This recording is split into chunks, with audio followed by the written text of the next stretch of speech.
The first surgery I want to talk about is the laparoscopic sleeve gastrectomy. This is now the most common bariatric operation in the country, with over 50% of all procedures being the sleeve. In this procedure, about 85% of the stomach is removed.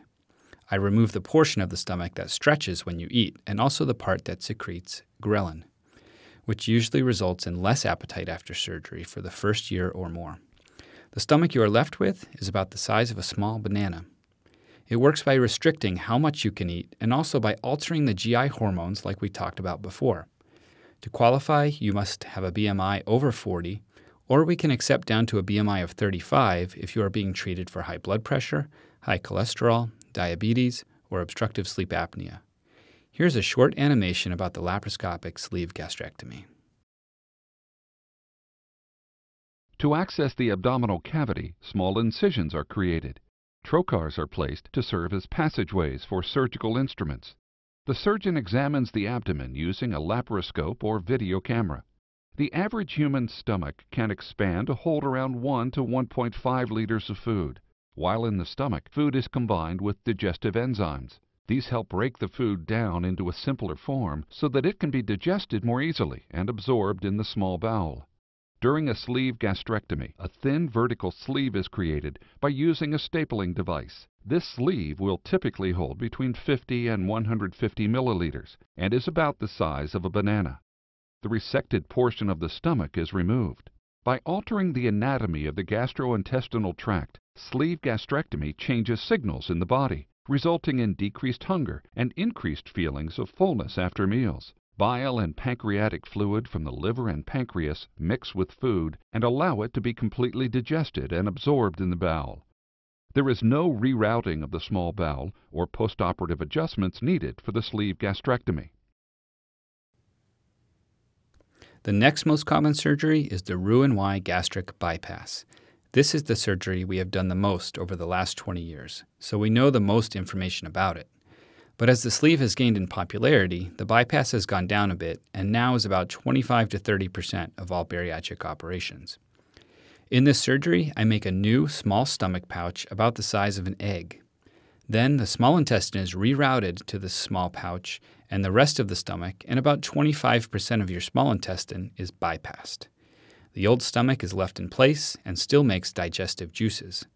These juices and the bile meet up later in your intestine to help digest your food. This surgery works in 3 ways.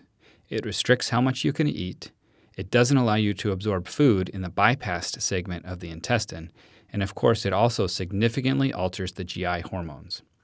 The qualifications for the Roux-en-Y gastric bypass are the same as the sleeve.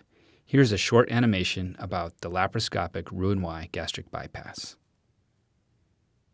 During a gastric bypass, a small pouch is created in the stomach using a stapling device.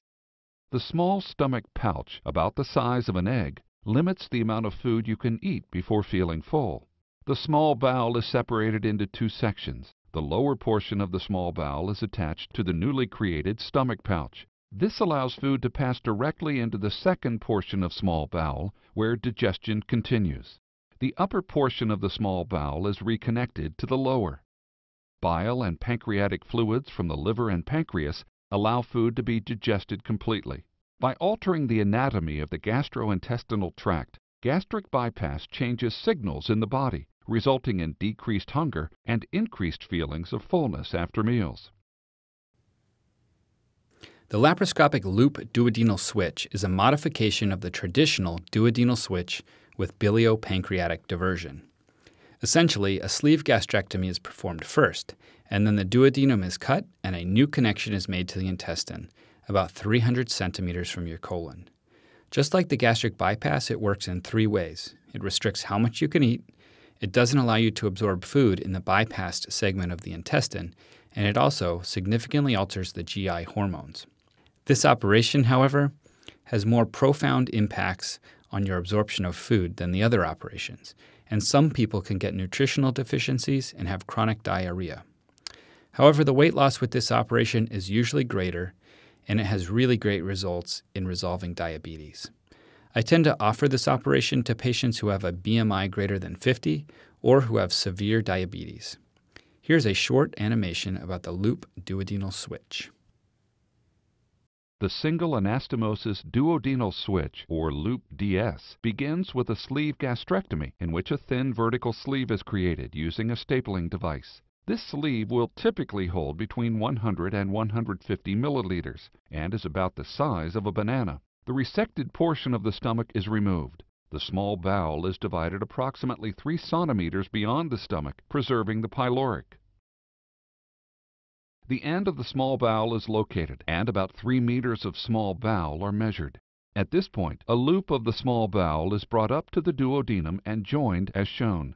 By altering the anatomy of the gastrointestinal tract by creating the gastric sleeve and altering the path and anatomy of the small bowel, the single anastomosis duodenal switch changes signals in the body, resulting in decreased hunger and increased feelings of fullness after meals. These 3 operations have a similar postoperative course in terms of your diet and recovery. Most patients stay in the hospital just 1 night. You are then on a liquid diet for 3 weeks after surgery. You are then advanced to a soft food diet until 3 months after surgery, at which point you are allowed a normal, healthy diet. I see you in the office at 3 weeks, 3 months, 6 months, 9 months, and a year after surgery. You are then followed every year for 5 years. You will also be required to take a multivitamin and other supplements for the rest of your life. This is extremely important, since with less stomach you will absorb less of these vitamins and minerals. I will provide you with recommended vitamins, and we also have some available for purchase in the office for your convenience. I also want to mention a few other surgical options that are considered less invasive, but they do not permanently alter your anatomy. The first is the lap band. This was a very common operation in the past, but it's now not done much.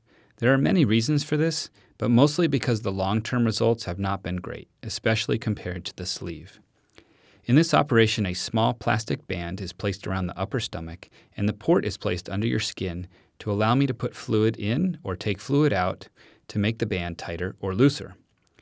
It works by restricting how much you can eat, but has no significant hormonal impact.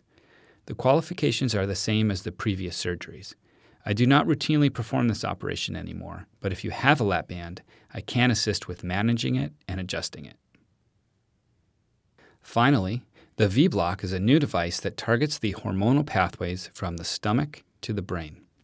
The vagus nerves run from your stomach to your brain and impact many GI functions. In this operation, we use laparoscopic surgery to place 2 small leads around the vagus nerves and put a pacemaker-like device under the skin. We can then manage adjustments to the device electronically. The pacemaker can be turned off and on to help block hunger signals to the brain. It is usually turned on for about 12 hours a day. There's no specific diet after surgery except guidelines for a healthy, well-balanced diet. BMI required is 40 to 45. Or 35 to 40 if you have weight-related medical conditions discussed earlier. Here's a short animation about the V-Block. Surgery involves the placement of 2 thin leads onto the vagus nerve trunks at the gastroesophageal junction through small incisions created as part of a minimally invasive laparoscopic procedure. The leads are connected to a subcutaneously implanted neuroregulator that delivers high-frequency electronic pulses to intermittently block vagus nerve activity. The device is designed to be non-invasively adjusted, deactivated, or reactivated. As with any surgical intervention, there are potential complications. Each of these procedures and operations have specific possible complications. As we get ready for surgery, if that is the course you decide on, we will review this in great detail. Luckily, serious complications are rare. Here's a list of some of the complications we watch closely for. Please take a moment to review this and make a note of any you wish to know more about, and we can go over them in your consultation.